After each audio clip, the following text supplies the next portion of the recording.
Iha Ashtoisa, which is made-up fairy talk for, "Hi, welcome, everyone, this is Archangel."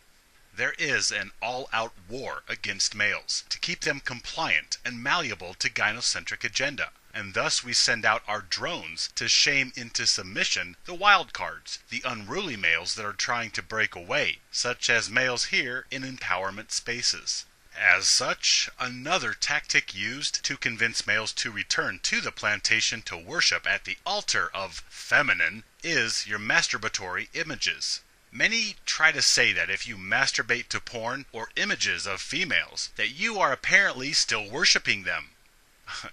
Oh, absolutely, there is definitely a battle that rages against males. And this is simply another shaming tactic used to break males down to the utilities that we demand they be.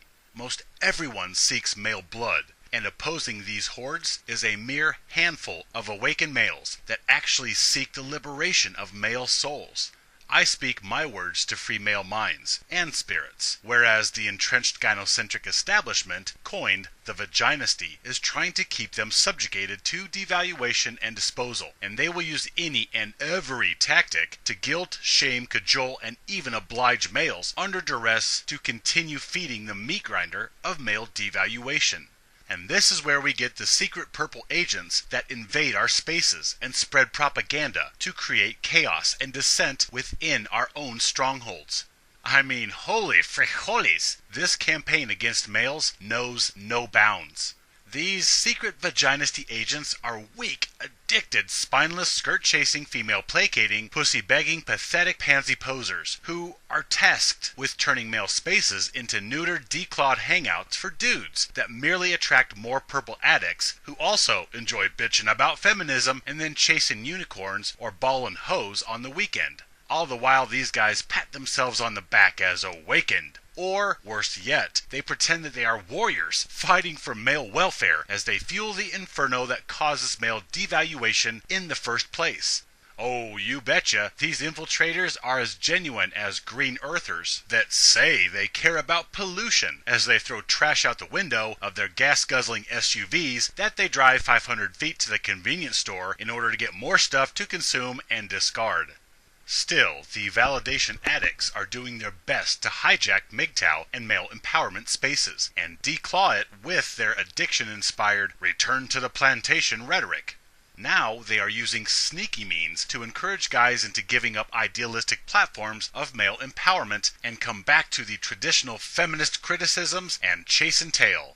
Incidentally, the chasing tail part is that which enables the abuse and slavery and usury and mistreatment and manipulation that caused them to search out Mgtow in the first place. Oh, you are transparent. You are too weak to live with your addiction, and so you try to get the community to go with you, so you won't be alone in your weakness. Facing your cowardice by yourself is not very pleasant, is it? So, we usually get the man-up, gay, jaded, woman-hating shaming tactics. Then, sometimes we get the be good to females and they will be good to you law of attraction coercion. And some advanced agents are even giving us the males need female touch and affection for health, emotional stability, and even our very sanity. Now, the gynocentrically entrained are also using another sneaky infestation tactic, which is that if male empowerment warriors look at porn and masturbate to images of females, that he is not really free. He is still worshipping females. What? Are you kidding me? No, really. The agents of the divine feminine assert that looking at pictures during a session of self-pleasuring means that you are a fraud. You might as well go out and chase the actual thing. Wow, this is desperate and a completely bogus shaming tactic that surprisingly has worked on a number of weak-minded and imposter Mgtow. So they assert that heterosexual males looking at or imagining images of what they are biologically attracted to in order to precipitate sexual excitation such that it will enable sexual arousal sufficient to allow a sexual act. This means that they are closeted gynocentric sympathizers? Well, apparently, despite the seething passion to extinguish male devaluation, empowerment males are still gynocentric tools because they think about what sexually excites them for a few seconds of self-precipitated ejaculation. Yeah, so if chicks think about guys while they ride the electric massager in the shower, this means that they worship males and put cock on a pedestal? Or if you think about cake as you eat broccoli, it means you're a fake and your diet is a fraud. According to these simp sellouts, it's the excitation you receive from cake that makes you a fraud. So you may as well relinquish your high and mighty diet and come back to Chocolate Cake City. Yeah. So, for one, it really doesn't matter what you look at. If you abstain from female indulgence, if you refrain from recreational interaction with females, and thus live as an example to other males, then you are being the change that you wish to see in the world. You are a talk walker, not a walk talker, who is an impotent little clithead who spends their time justifying their addiction by seeking to turn red pill males into purple pill males in order to make the existing purple pill males feel better about their own personal validation weakness.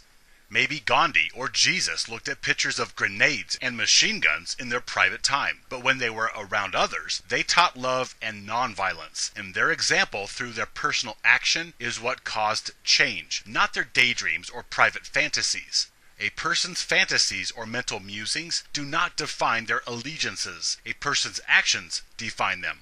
What does it matter if Union soldiers looked at pictures of slavery? Their actions were to fight against it, and it is their actions that caused change and emancipation upon Civil War completion. Who cares if monks look at porn? It is that monks' actions of abstinence that will inspire other downtrodden males to loose their chains and maybe even one day dare to live free. Next, we know the difference between fantasy and reality. Porn is like a movie. It's fun, but not real. What you see in porn is not what the average, entitled, snobby, unadventurous, lazy chick will do. Chicks do not swallow and lick every last drop of ejaculate off her lips like it is her last meal. Chicks don't enthusiastically lick their own toes, or lick his anus. Chicks don't take anal poundings like a rancher pounding fence posts into the ground. Nor do they try every position known to humans. Because, in real life, sex is plain. It's 2 to 5 minutes of ordinary, and most females are not adventurous at all. Hence, because reality is monotonous, we look for the exciting, the non-normal in entertainment. We use movies in the same way. We escape into fiction for a little while because we don't see superheroes or giant Japanese lizards that come up from the sea in everyday life. We enjoy entertainment because it shows excitement and spectacular adventure that is not part of everyday reality. And so porn pretends that chicks are super nympho all the time, that they scream louder, they are more enthusiastic, they are more limber and agile and flexible, and they can take more pipe than a plumbing supply warehouse, and all the while begging for more. It is an escape into fantasy, especially from males that have specific tastes. Males who enjoy seeing behaviors that they will likely never see from an actual female in a sexual encounter. A golden shower, for example. Or her dropping a Cleveland steamer on his chest. These are fetishes that males can only sate in entertainment, where the female is acting and getting paid to stick her tongue up the guy's back door. Males look at porn to see and fantasize that females are as kinky or adventurous as he wishes actual everyday females were. Even blue pill males look at porn, because the average everyday female would never be this fun or adventurous or downright nasty, because the average everyday broadzilla is too busy extorting all the money and protection she desires simply for giving him 3 minutes of missionary with all the enthusiasm of a dead fish. Females get all the protection and provision they want. They get more for doing the least amount in the bedroom. Why would they ever be adventurous for guys? Porn is an escape from reality, like movies or video games. All are exciting fantasy, and we understand it as such. I may get excited by martial arts scenes or street racing in movies, but I do not then go out and pretend that I am Bruce Lee in the back alleys behind rowdy bars, nor do I go racing my car through the streets like Steve McQueen. It is simply an escape. There is fantasy, and there is reality. There is fairy tales of romance and nymphomaniacs and pornography, and then there is reality, which is gynocentrism and male devaluation. Next, just because a male takes a stand against inequity doesn't mean his sexual orientation has suddenly changed. A straight male is still heterosexual. See how that works? Meaning female form and anatomy are what visually excite him. So a straight male may look at pictures of a female while pleasuring himself and appreciate the beauty of a female, just as one can look at pictures of large cats and appreciate the beauty of a panther or tiger. Yet, that does not mean that you should go snuggle up to one in real life. The vagina addicts will say that because you look at porn while pleasuring yourself, you are still putting females on a pedestal and essentially worshiping them from afar. And thus empowerment monks should just end the charade and go purple and chase skirts like every other thirsty dude. Forget about male empowerment. Let's all be hedonistic, egocentric bad boys that have no self-worth or identity outside of female validation.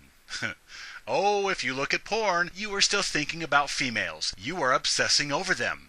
Well, duh, we can't not think about females. We are surrounded and interact with them daily in society. Moreover, we have to think about females to analyze their behaviors, and we have to contemplate females because that is who we use in contrast against males in order to see the difference in treatment between males and females. We have to think about females sometimes more than we want to. People, they look at a lot of things. Many are fascinated by grisly scenes of carnage or violence. Does this mean that they should go out and enact these things? Females have fantasies about rape or forcible sexual acts. Does that mean that they should quit kidding themselves and do whatever they can to go out and get assaulted? Maybe even get run through by an entire biker gang? Imagining or even being curiously excited by an image does not necessarily translate to everyday life. People watch videos of other people injuring themselves, and some may even laugh at such videos, meaning that they enjoy others' mishaps. Does that mean that they worship misfortune and desire an arm or leg break for themselves?